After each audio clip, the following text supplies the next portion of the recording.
Rolling. Ready to roll tape. And action. Well, we're back here at Viaduct Road, Warrnambool, 3480. On the coast of Victoria, Australia.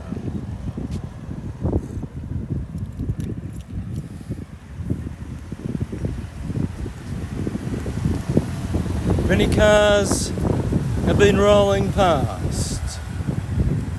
Apparently, they are part of a covert intelligence agency.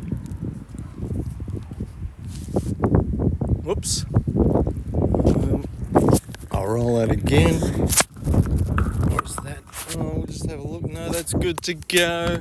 Sorry, but yeah, that's right. That's still rolling. That's all right. Different size camera to the new iPad. And still rolling. I'm here.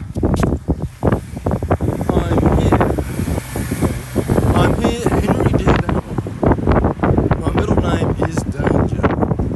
I'm here at Viaduct Road, Warrnambool, Victoria. Just fix the camera.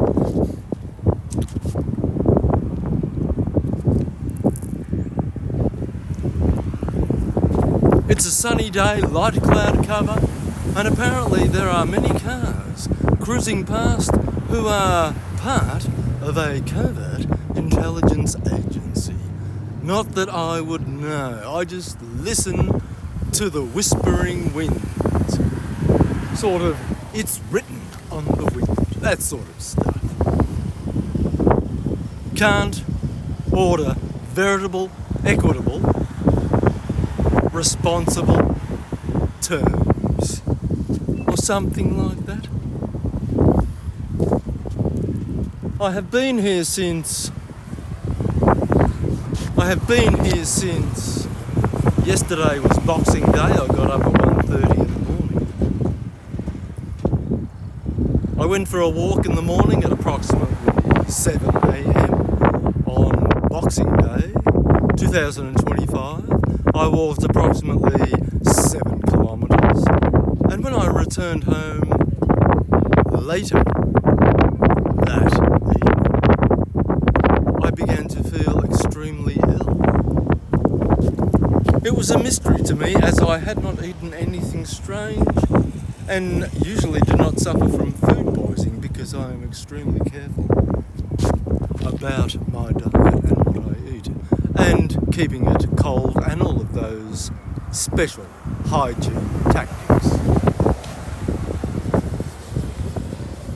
As the morning wore on, I began to feel sick, very ill in the stomach, fatigued and exhausted. I sat in my car and wondered what was going on. I heard whispering in the dark. Someone said I had suffered another sarin nerve gas attack. You might remember sarin. It's not a household spray, it's not a fly spray, it's a deadly neurotoxin or a nerve agent, like the sarin nerve gas that killed approximately 347 people in the Tokyo subway attack. This was the 5th time it had happened to me. 3 times it happened in Donald. The first time was excruciating pain in both lungs, and I could hardly move. I could smell it out the window. It was disgusting. Approximately 1 week later, the nerve gas struck again. By this stage, I was getting used to it and simply resorted to sitting there smoking cannabis and drinking multiple cups of coffee. 1 week later, they struck again. Whoever they are. This third sarin nerve gas attack.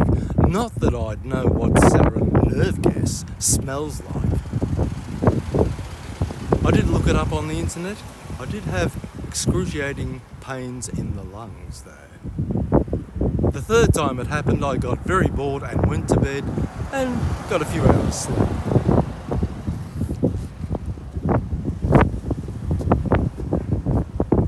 I don't recall when the fourth time was. Apparently it was in Warrnambool. That was a bit of a mild affair, but on Christmas Eve they struck once again and used 3/4 of a canister of sarin nerve gas. So, needless to say, I became very sick. I wondered what I was going to do and had to resort and utilise the environment and what was available to me.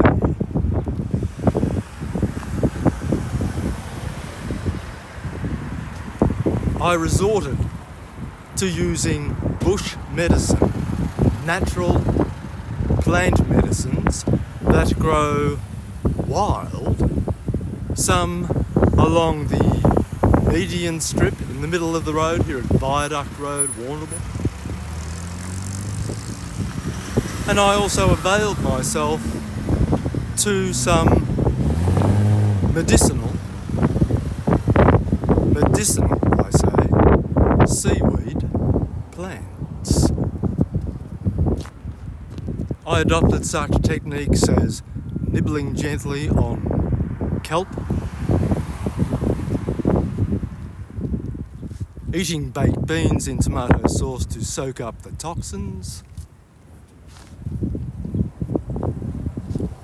eating a piece of bread, throwing some out the left window, throwing some out the right window, a small piece, throwing some out the left window, another small piece, and then eating a piece about this big, which helped soak up the toxins. Now you might be wondering, why was I eating food when I was gassed? Well, they had combined the sarin nerve gas with chromium dioxide, methamphetamine a little bit, cyanide, the deadly cyanide poison, a touch of arsenic, not any old lace,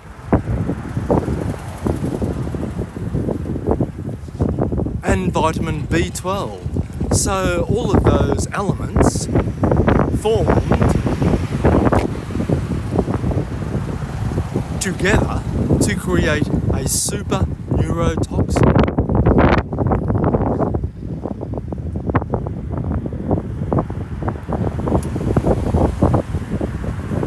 I adopted some highly unusual tactics to combat this deadly attack. It was supposed to kill me instantaneously. On the spot, drop dead. Goodbye, Henry D. Banwell. My middle name is Danger. And end of problem for the Mitzi boy. Otherwise known as ass-pounding pedophile rapist cannibal murderers, slag rat mongrel bastards. One of my highly unusual techniques of using medicinal plants available locally in this very vicinity was to find a certain piece of sea vegetable, a certain rare piece of sea vegetable which I had seen previously on my walks along the flats as the tide was out.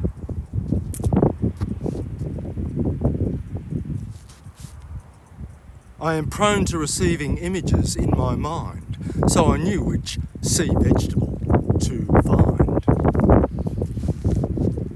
I hunted for some time for this particular sea vegetable, a very rare one, so I am told. A green and greyish, sort of tannish colour, very small and very hard to find on the beach. I thought I was out of luck, but I persevered and eventually found a piece about this big by about that big, and about that thick. I was advised by the spirit doctor,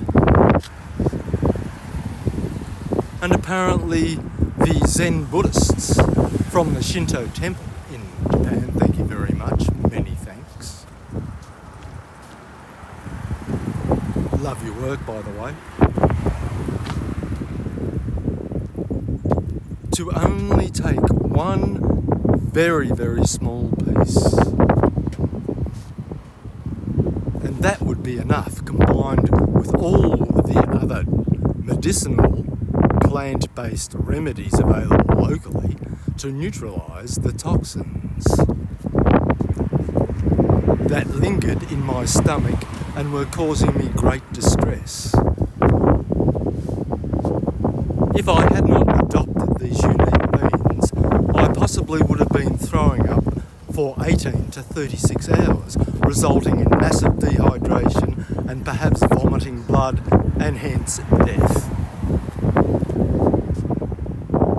One of my peculiar medicinal remedies as part of this rare seaweed was to find some seawater,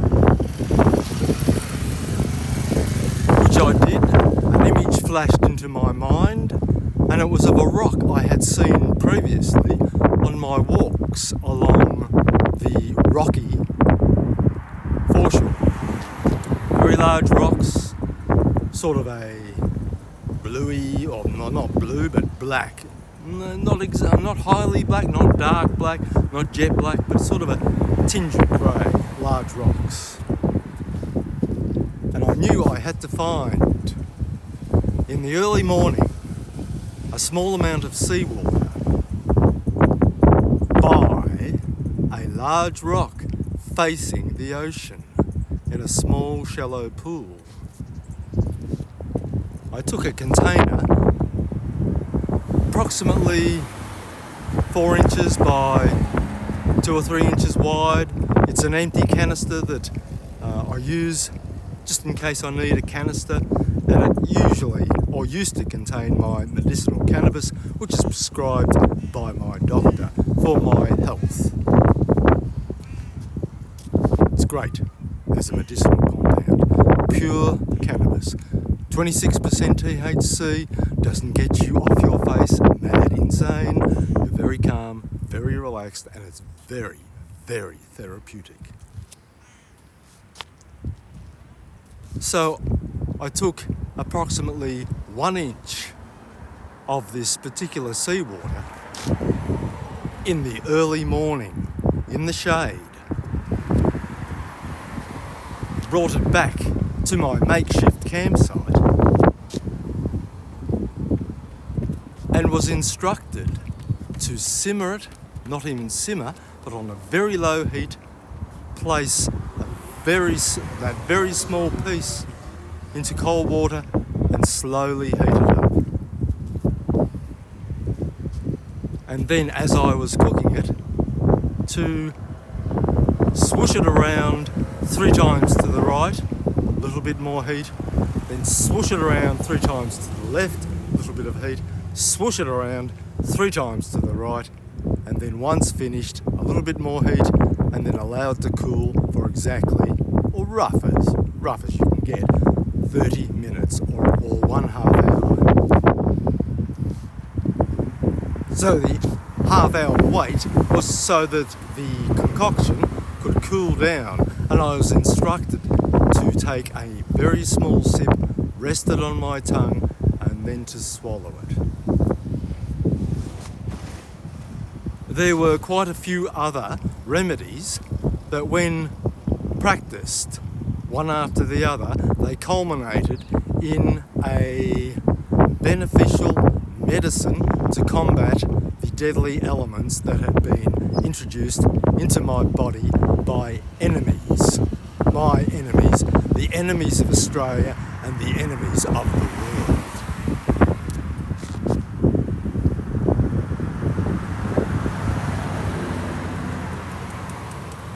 Those enemies prey on young children, young girls, and murder people, cannibalise them, and commit many, many crimes. They are responsible for treason and espionage.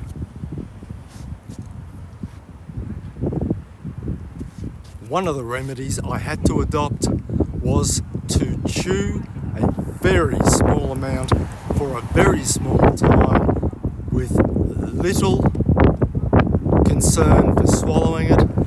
Just gently bite into it for a few seconds, 2 or 3 seconds, and to rub some of that plant on my temples. But that's another part of the remedy. As the rare seaweed and seawater cooled down, I waited and had a delicious beverage of coffee with milk and I would say, organic tobacco cigarette.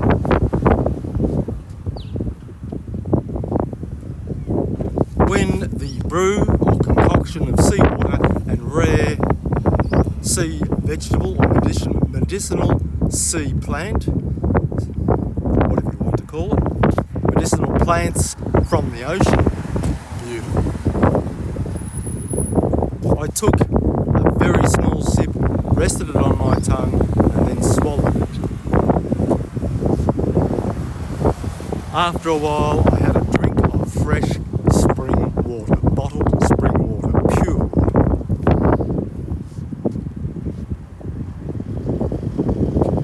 One of the other remedies I had to adopt was a lethal dose of a toxic poison that was growing some distance from here.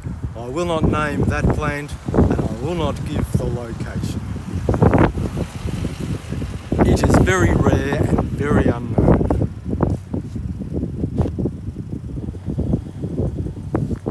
It is reputed to kill instantly if ingested too much.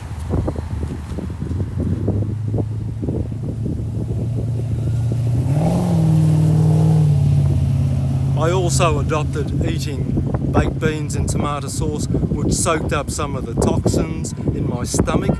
My stomach was very ill. I was making a decision on whether I would be able to go to the toilet, defecate and eliminate the toxins through my, shall we say, shit or poo or excrement, or whether I would be throwing up for the next 18 to 36 hours continuously, like I had on a previous occasion when I had to take myself to the emergency department at Base Hospital in Horsham, where I threw up violently 37 times.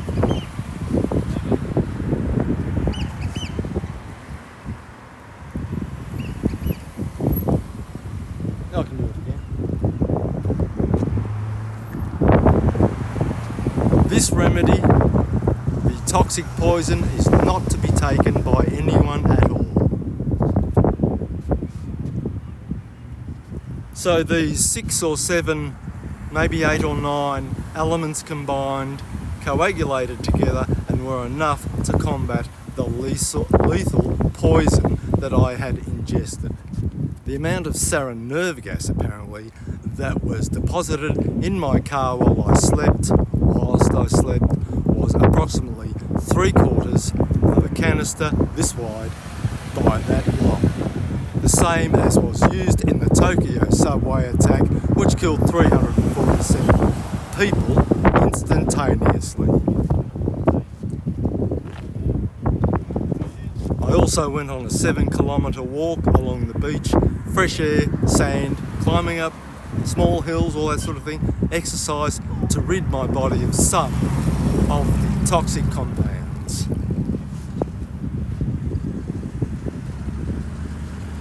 During my medicinal journey, I was instructed by Zen Buddhist Shinto priests, warriors of the medicinal arts, bush doctors, elders of the indigenous tribes of Australia and other people.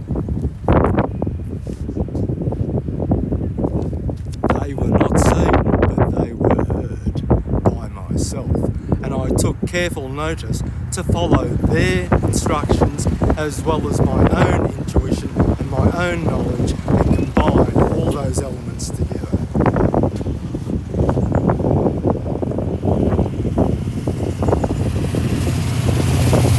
Another one of the unusual and the first medicinal remedy I adopted was to immediately get out of my car with no thought whatsoever, no pre-planning, no paper, no books, no nothing. Go.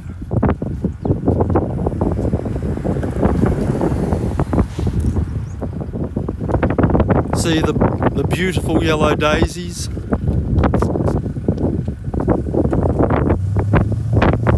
To bend down, pick 3 single petals from 3 certain flowers, and then to snort the pollen in each nostril, and then, or was it, I may have rubbed it on my temples, I forget now, but it was, at the end I snorted the pollen and made 3 different petals from 3 single different petals from 3 separate flowers. After doing so, I experienced a buzzing, tingling sensation from my waist right up to the crown of my head, and I felt instantly much better.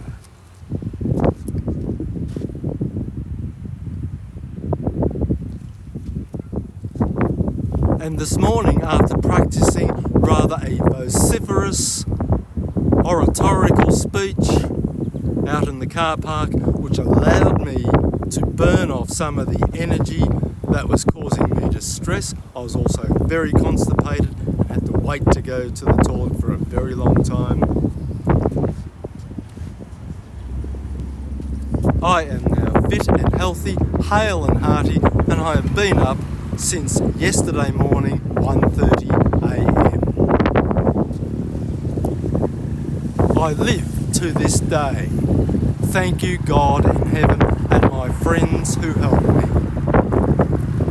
May you live long and